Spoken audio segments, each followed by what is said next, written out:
What's up, everybody? Happy Thursday. I hope everybody enjoyed their Wednesday night. We had two action-packed shows for AEW and for NXT. They were both like pay-per-view style shows. For NXT, we had the New Year's Evil event, and then for AEW, we had night one of the New Year's Bash. Now, this video in particular is just going to focus on AEW. I'm going to do a separate video on NXT. But like I said, it's the night one of the New Year's Bash that was made yesterday. Today, they're going to film night two, which is going to air next Wednesday. And I'm sure that's going to be an awesome show as well. But to kick things off, let's start off with one major thing that happened yesterday, which was the reveal of the new TNT Championship given to Darby Allin. Now, I know a lot of people weren't really big fans of the red belt. I'm not too sure why. It looked very classic. I enjoyed that belt a lot, but this black strap to me looks a lot classier. I know a lot of people want to get rid of that little mirror background thing, but if you guys remember back in the day, they used to put a photo of you in the middle of the titles. Way back in the day, they put a photo of you in the middle of the title. So I think that the mirror thing is supposed to be, you look into it and you see yourself as a champion, which I think is pretty cool. I'm going to put a picture of that down below right now. The next thing that happened, which I think was one of the funniest parts of last night, you had Snoop Dogg taking Cody Rhodes into the ring versus Matt Sydal, formerly known as Evan Bourne. And this match was a really good match. It was very fast paced. Everybody had their spots. You had Snoop Dogg in the background coaching because Cody Rhodes and Snoop Dogg are coaches now for this show called The Big Show or something like that. If I'm wrong, just correct me, guys. But that's going to be airing on TNT soon. Towards the middle of the match, you had Cody and Evan Bourne outside scuffling around. Cody Rhodes goes ahead to punch Evan Bourne that's against the guardrail. Evan Bourne moves out of the way. I keep calling him Evan Bourne. Matt Sydal moves out of the way, and Cody Rhodes punches one of the other wrestlers that are outside on the behind the barricade. The match continues. Cody hits him with two crossroads, pins him for the 1-2-3, and then you see the guys that got hit by Cody Rhodes jump into the ring. Now Matt Sydal and Cody Rhodes make quick work of these guys. And then towards the end of this segment, you see Cody Rhodes give one of them a scoop slam. Matt Sydal goes to the top turnbuckle. He's going to do a shooting star press. And then Snoop Dogg comes out of nowhere. He tells Matt Sydal, no, you're not going to do this. I'm going to do this. He goes to the top. He keeps telling them to measure the guy down so he doesn't miss a splash. And he takes the leap of faith, as you would say. He comes down on the guy, and it was fun, but I call this a botched splash because how can I say, Snoop Dogg looked like an upside down taco. If this was his butt sticking out, this is this front side, and then he gives him the pin 1-2-3. It was an unofficial match, but I guess you can technically say that Snoop Dogg got a match down in AEW.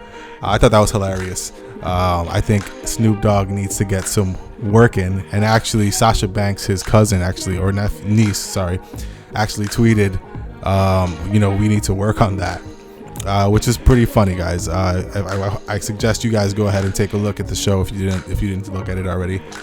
But right after that, this is the big news that everybody's talking about, and it's the reason I'm wearing this shirt today. You had Rey Fenix and Kenny Omega put on a hell of a show last night. And like I said, for the Cody match, you guys need to go back and see this because this is one of the best on-screen television matches that I've seen in a long time. So they had a back and forth match. That match was fast paced, hard hitting. It was basically everything you want in a wrestling match. Towards the end, Kenny Omega hit him with a V-trigger, put him in a one-winged angel.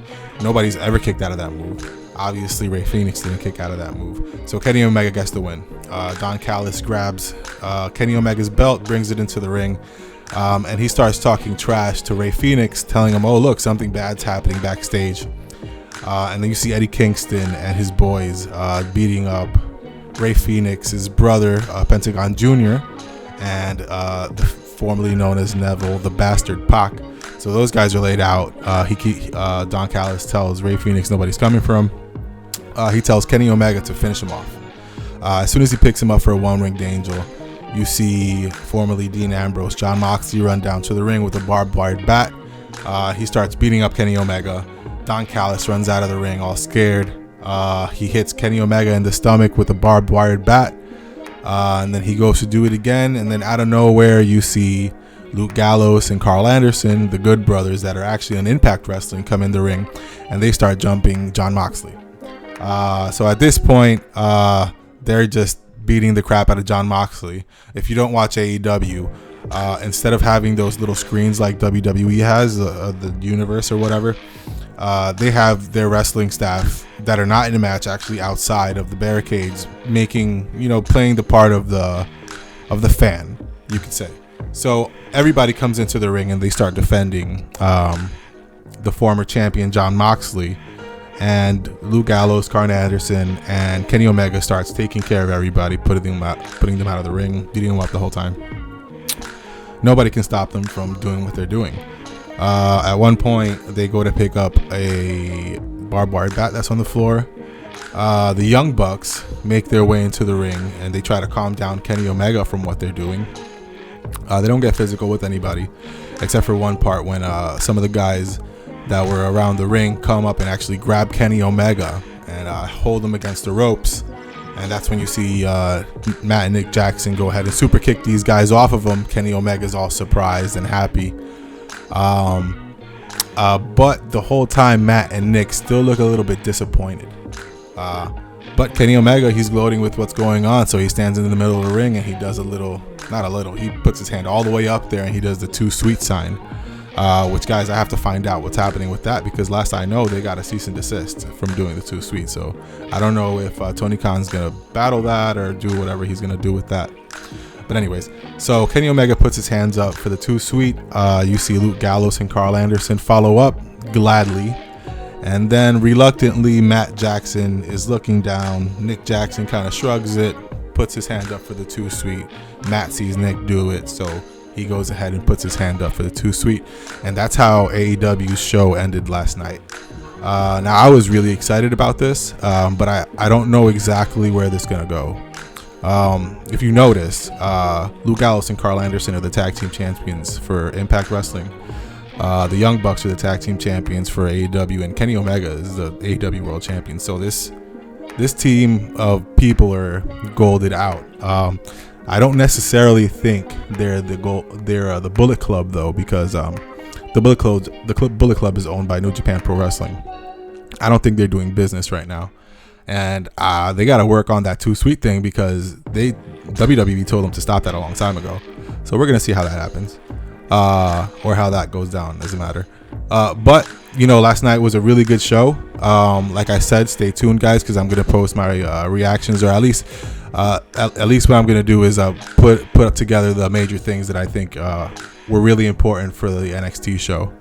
But yeah, that's what I thought about the AEW show last night. If you have anything to say, guys, please comment down below, like, share, subscribe, and stick around for more videos from you guys. All right, peace.